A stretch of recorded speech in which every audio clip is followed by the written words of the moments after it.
Olá, saúde e paz.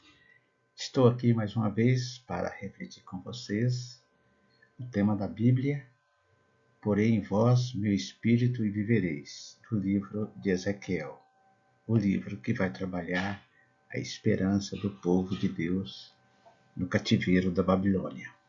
E hoje o tema do livro de Ezequiel é a responsabilidade pessoal. Cada um de nós tem uma responsabilidade. O povo que estava na Babilônia e os que ficaram, eles culpavam os antepassados, quer dizer, os pais, por terem feito coisas erradas, desobedecido a Deus e por isso eles estavam pagando. E Ezequiel vai tentar trabalhar isso e chamar a responsabilidade pessoal. Então, a concepção sobre a responsabilidade pessoal é uma das novidades teológicas do profeta Ezequiel, abordada em Ezequiel 16, no capítulo 16 ao capítulo 33. Mas é óbvio que esse princípio não foi criado por Ezequiel. Ele foi criado por outros pensadores também. Então é possível encontrá-lo em 2 Reis, Jeremias, Deuteronômio, né? Mas é ele, Ezequiel, que faz uma formulação mais clara sobre o tema, né? E esse tema emergiu de modo mais forte por causa da realidade de Judá, né, no tempo da invasão e dominação, como eu disse antes, do exílio babilônico, né? Então, para vocês terem uma ideia, durante esse processo de invasão, a queda de Jerusalém e exílio, foram formados três grupos, no conjunto da população de Judá. O primeiro é aquele que ficou na terra, sendo certamente esse o povo mais pobre, os trabalhadores agrícolas, né? Os quais experimentaram a dura realidade da invasão e destruição no decorrer de um longo período. O segundo grupo é constituído pelas pessoas que refugiaram no Egito. Já o terceiro grupo é o dos deportados para a Babilônia, né, formada por pessoas influentes de Judá. Então, o texto de Ezequiel 18, que é o que nós vamos trabalhar hoje, provavelmente foi escrito tendo como, né, pano de fundo a invasão, e a dominação dos babilônicos, ou seja, o período de assédio e destruição. É importante também a gente dizer que esse texto, né, do capítulo 18, ele está também em sintonia com o capítulo 33, que vem falar mais ou menos do mesmo tema, numa outra proporção. Por isso, uma das características, né, do profeta Ezequiel é estabelecer paralelos entre os textos que tratam da mesma temática, mas de uma forma que amplia a reflexão, né? Então, desse modo, Ezequiel 18 deve ser lido ao lado de Ezequiel 33. Mas aqui o nosso documento nos recomenda justamente hoje, né, a trabalhar o livro, o capítulo 18. Bom, Ezequiel ele insiste em proclamar que Deus oferece uma nova oportunidade, fazendo um novo convite para começar uma nova comunidade. Isso é muito importante, né, que essa comunidade venha a assumir a responsabilidade e a culpa por não ter antes criado, né, uma sociedade melhor, marcada pela justiça e a fidelidade ao Senhor. Então, ele insiste em não permanecer no fatalismo, pois é possível romper a cadeia com o passado de infidelidades e reconstruir, não é, o futuro. Tudo depende da decisão pessoal da geração atual, nesse momento que eles estavam vivendo. Então, os que passaram fizeram o que tinham feito. Agora eu tenho que assumir a minha realidade, o meu compromisso. Por isso, o autor, né, Ezequiel, não elimina e nem torna sem efeito a consciência da responsabilidade também coletiva. É uma responsabilidade pessoal, mas ela está envolta também de uma responsabilidade coletiva, né, de toda a comunidade, da solidariedade, né, entre os membros da comunidade, mas ressalta a responsabilidade pessoal para chamar a atenção para o compromisso de cada um e de cada uma em edificar a comunidade. Isso vale para nós também, de edificar a nossa comunidade, onde nós vivemos, onde nós trabalhamos, onde nós fazemos nossas pastorais. Por isso que o povo precisa compreender, de certa forma, que não é agradável a Deus punir, não é, seus filhos e filhas, dado que Deus é benevolente, amoroso, pleno de misericórdia e lento para a ira. Já está lá em Êxodo. Tá? Então, a gente já percebe isso em outras leituras. Então, o Senhor também acusa o povo de praticar a idolatria, que não é somente prestar, né, culto aos deuses, mas omitir uma prática ética marcada pela justiça e o direito, ou seja, não condizente com a adesão ao Deus da vida e da justiça. Então, esse desejo de que Israel se converta de suas transgressões, uma vez que Deus não se satisfaz com a morte do ímpio, está também presente no texto paralelo que eu já falei antes, do Ezequiel 33. O profeta, em sua missão, é descrito, né, como sentinela, como aquele que sempre, né, está atento, vigilante para alertar o povo em caso de perigo. Esse é o papel do profeta, isto é, denunciar as mazelas desse tempo e anunciar um mundo novo. Então, como o próprio texto nos diz, um profeta não é um adivinho, ele não prevê o futuro, ele trabalha sempre com a realidade pautada nas promessas de Deus. Por isso que em Ezequiel 33, do 33, do versículo de 10 a 21, encontra-se essa afinidade com Ezequiel 18, dado que ambos os textos tratam da responsabilidade pessoal e da justiça, né, do castigo de Deus. Então, mas a diferença é, em Ezequiel 18, focaliza a responsabilidade pessoal e a solidariedade entre pais e filhos. Enquanto no Ezequiel 33, o tema central é a retribuição pessoal. Então, assim, as pessoas que forem justas serão salvas por seu modo de agir, conforme a justiça. Mas aquelas que forem más, injustas, serão condenadas. No entanto, podem converter-se, e veja que Deus está sempre pronto a rever essas atitudes. De fato, a missão de Ezequiel é tirar o povo da paralisação diante do sofrimento e da destruição. E anunciar que ainda é tempo de converter-se, de mudar de mentalidade, de optar pelo bem, pela justiça e o direito de recomeçar. Isso é muito importante. E outra coisa, meus irmãos e minhas irmãs, isso serve para os nossos dias de hoje. Nós estamos lendo um texto escrito antes de Cristo, mas um texto que fala de uma comunidade que está arrependida, que está num sofrimento, mas que quer sair. E o profeta vai buscar isso. Então nós temos no nosso compromisso cristão também esse, né? Então, né, a nossa questão aqui do segundo encontro é a responsabilidade pessoal. E o tema de hoje é Convertei-vos e vivereis. Ezequiel 18, de 20 a 28.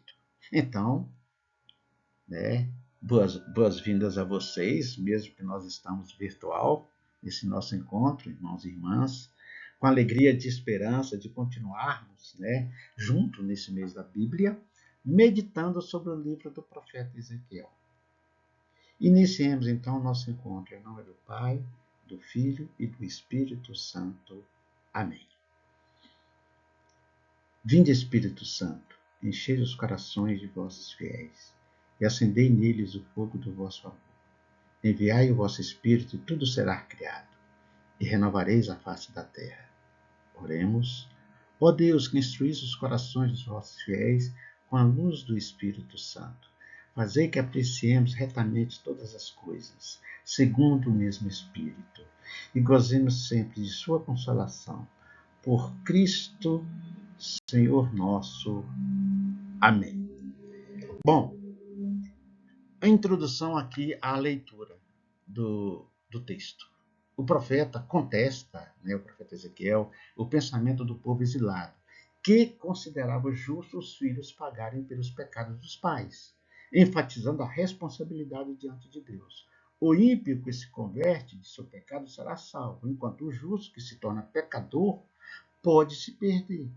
Com isso, Deus deseja que todos assumamos a responsabilidade de nossas escolhas e trilhemos o caminho da justiça. É isso que Deus quer de nós.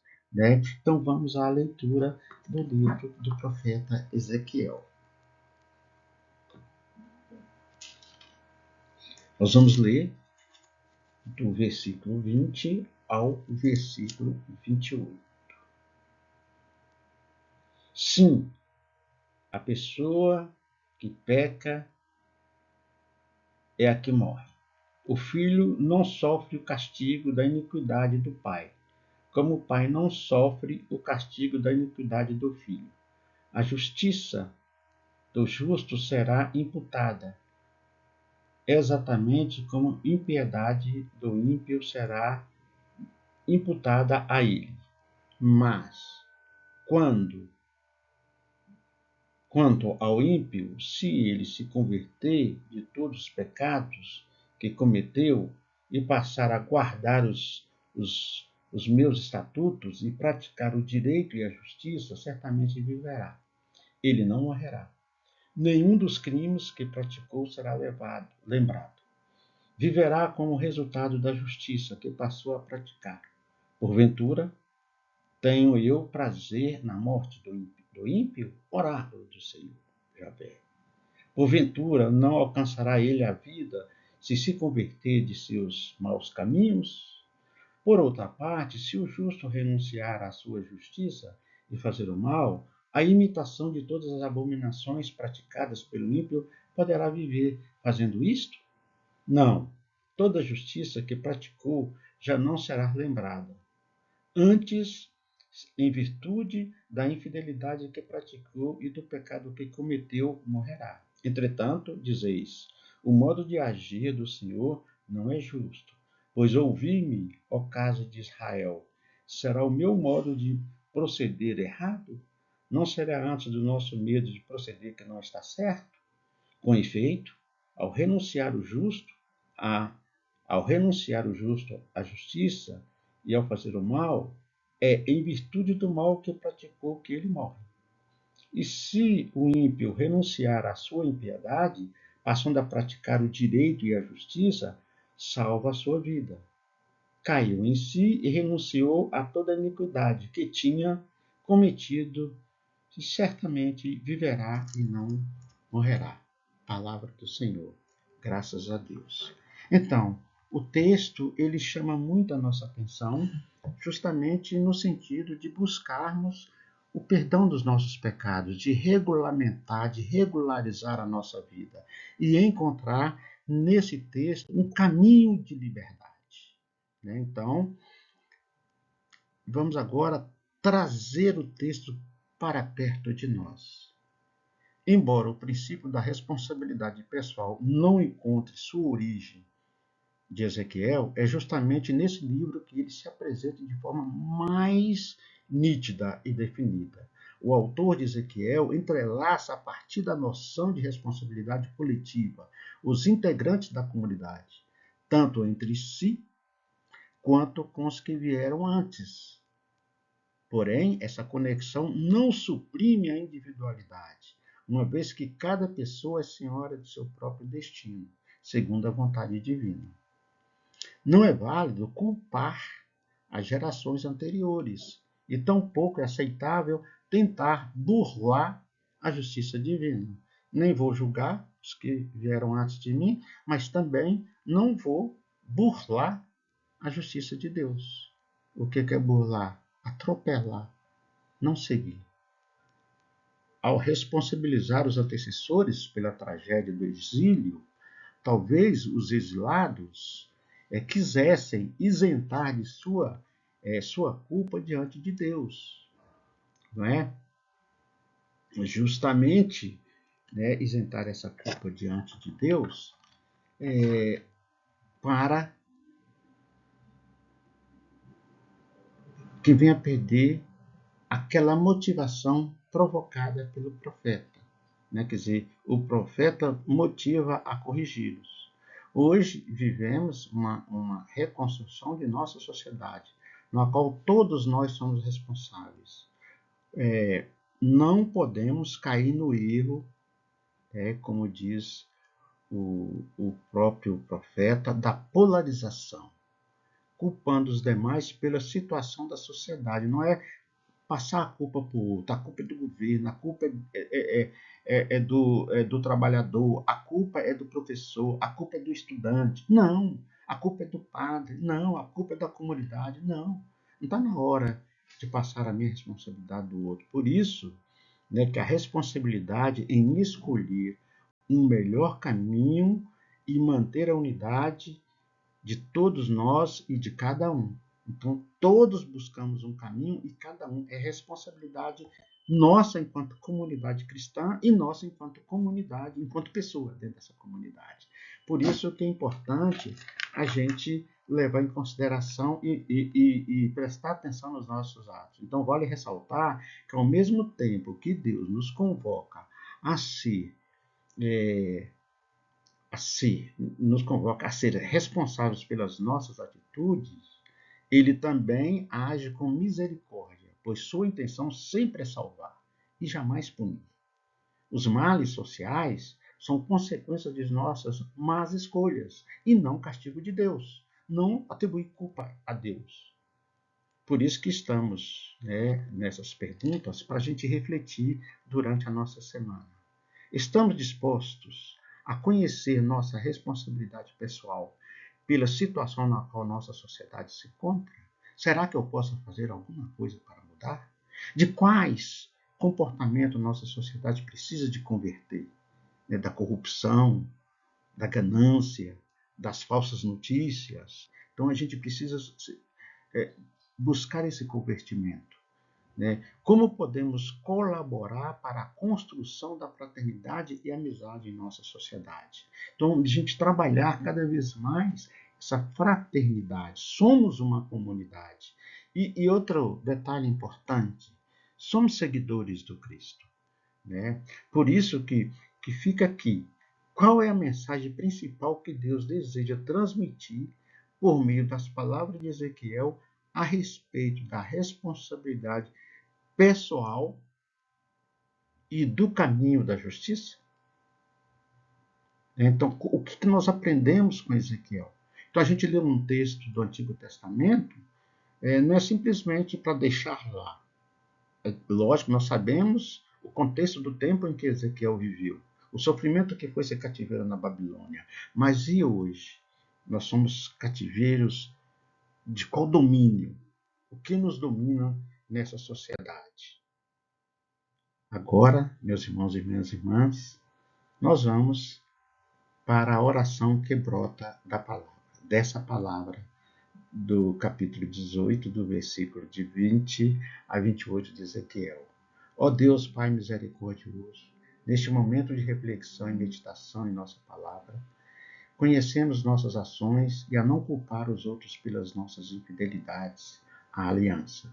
Senhor, hoje confessamos nossos pecados e infidelidades.